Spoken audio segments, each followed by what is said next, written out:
અત્યારે મેં ward number એક આગળ ઊભા છે ને જે ભૂખી ઘાસ છે એનું એક સફાઈ થઈ રહી છે સ્મશાનની બાજુમાં.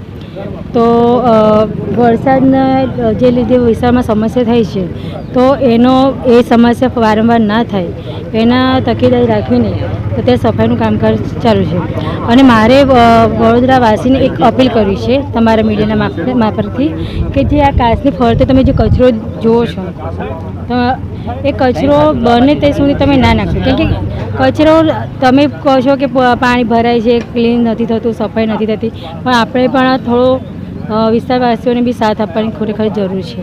કેમ કે અત્યારે તમે જો પ્લાસ્ટિક બોટલ ને બધું જ અંદર છેમથી નીકળે છે અને તમે કિનારી પણ જુઓ કે કચરું કેટલું બધું ઠલવી ગયા છે. હવે કોણ ઠલવે છે શું છે આઈડિયા તો નથી, પણ વિસ્તારના લોકો નગરજનો પણ થોડો સાથ સહકાર આપે તો વધારે સરળ રહેશે. અત્યારે જે રીતે કામગીરી ચાલી રહી છે લાગે છે કે આ કામગીરી અસર કરશે 4 મજૂરો નીચે ઉતારીને?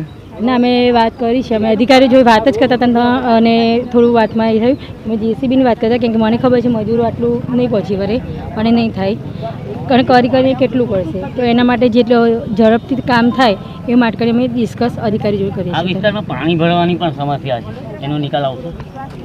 એના પાણી ના ભરે એના માટે જ અત્યારે સફાઈનું કામકાજ ચાલી રહ્યું છે.